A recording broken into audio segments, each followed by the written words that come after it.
The day Marcus Hale signed the papers for the gas station on Route 9, he felt something rare, the clean, quiet certainty that he was finally doing the right thing. He had spent 11 years working double shifts at a logistics company, saving every dollar he could squeeze from a salary that never seemed to grow. He had watched other men take chances.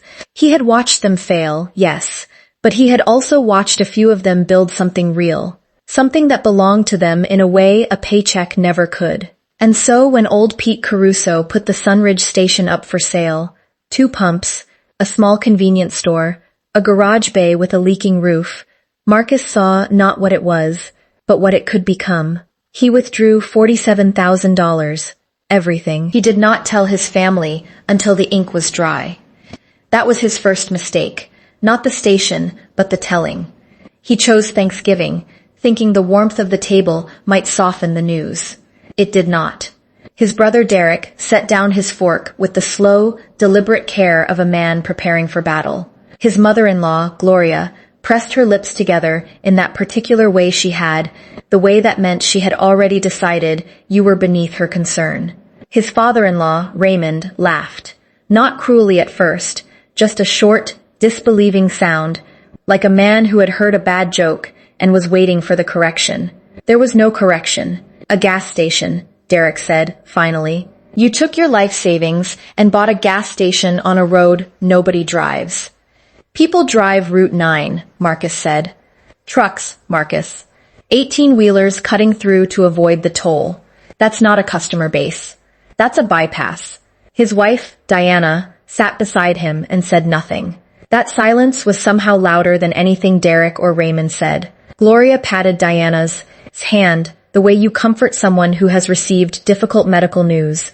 His mother, Evelyn, looked at her plate and moved her sweet potatoes from one side to the other. By the time dessert was served, it had been settled by the family, not in any vote, not in any formal declaration, but in the way families settle things, through collective tone and accumulated dismissal, that Marcus Hale had made a terrible, irreversible mistake. That he was, as Derek would later say to Raymond in the driveway, thinking Marcus could not hear through the cracked kitchen window, a hopeless failure who got lucky he married well. Marcus heard every word. He stacked the dishes. He said nothing, but something hardened in him that night, quiet, dense, and patient as stone. The first winter nearly finished him. The older of the 2 pumps seized up in January, 3 weeks after Marcus had spent his last liquid cash restocking the convenience store shelves. The repair estimate came in at $2,200.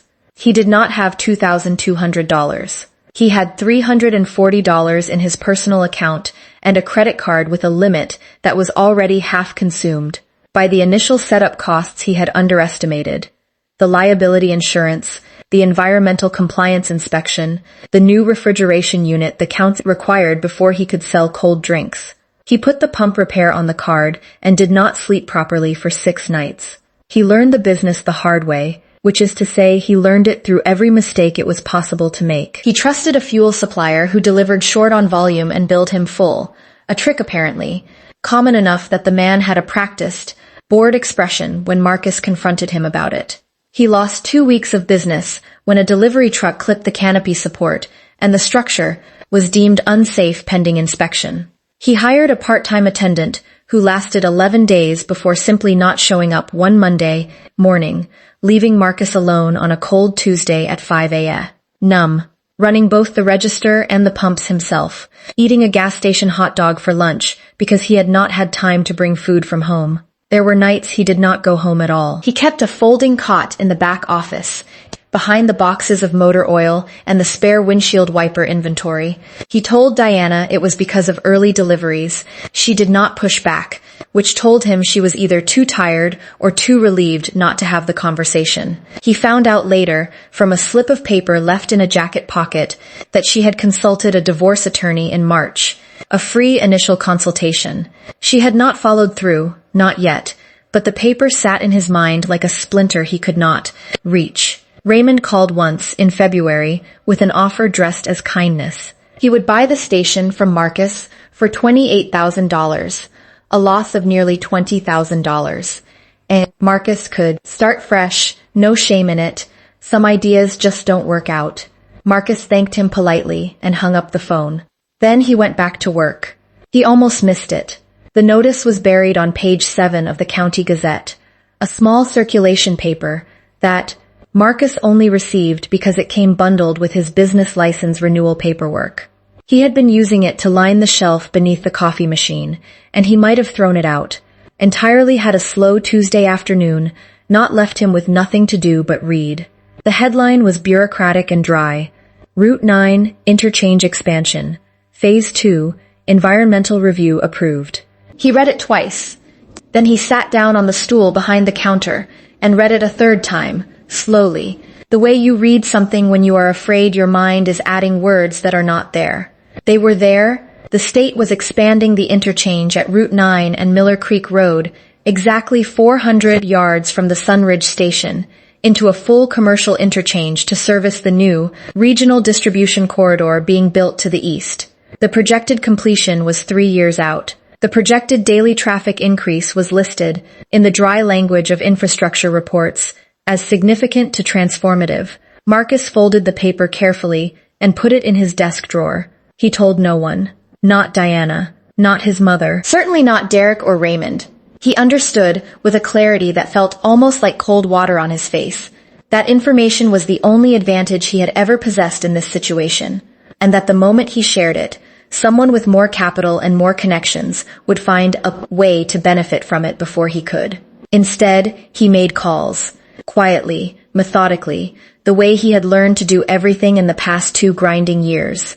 He spoke to a commercial real estate attorney about the property parcel adjacent to the station, a weedy half-acre that had sat unused since a small engine repair shop closed in 2019. He contacted a fuel distribution company based in the next county and began a careful, months-long conversation about a supply partnership. He approached the owner of a fast food franchise, a tired man named Gerald who was looking to retire, and negotiated an informal right of first refusal on his territory license. Each conversation cost him something: time, energy, the small amounts of money he had slowly, painfully accumulated. But each one was a quiet brick laid in a wall nobody else could yet see. He worked. He waited. He said nothing, and the interchange drew closer every day. The reconciliation dinner was Gloria's idea, which meant it was Raymond's idea, delivered through Gloria's mouth. Diana mentioned it on a Wednesday evening, casually, the way you mention something you have been rehearsing how to mention. Her parents wanted to get together. It had been a while. Things had been tense, she said, using the word tense to describe 5 years of open condescension and a Thanksgiving table that still lived in Marcus's chest like a splinter that had never fully worked its way out. He looked at her for a long moment, then nodded and said that would be fine. By that point, Marcus owned 3 stations: the Sunridge Original, fully renovated, with 4 pumps and a proper canopy and a convenience store that did real volume from the interchange traffic. A second location, 12 miles north, that he had acquired 18 months ago. A third he had just signed on, a distressed property whose owner had not read the same county Gazette Marcus had folded into his desk drawer years earlier. He also held a regional fuel distribution contract that cleared more in a quarter than he had earned in 2 full years at the logistics company. And the half-acre parcel beside the original station, the weedy lot he had quietly optioned, was now under a commercial lease to a national sandwich chain. Derek called 2 weeks before the dinner, not to apologize. Derek was not built for apology. He called with a business idea, a vending machine franchise opportunity he had read about, and he needed, he said, a small capital partner, someone he trusted, someone family. The number he named was $35,000. Marcus listened to the entire pitch without interrupting.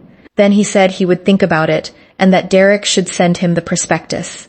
He never mentioned that $35,000 was now roughly what the Sunridge station cleared in a slow month. The dinner itself was at Raymond and Gloria's house, the same dining table. Gloria had made a roast. Raymond opened a good bottle of wine and made a toast about family being the most important thing. Derek smiled with all his teeth. His mother, Evelyn, held Marcus's hand under the table and said nothing.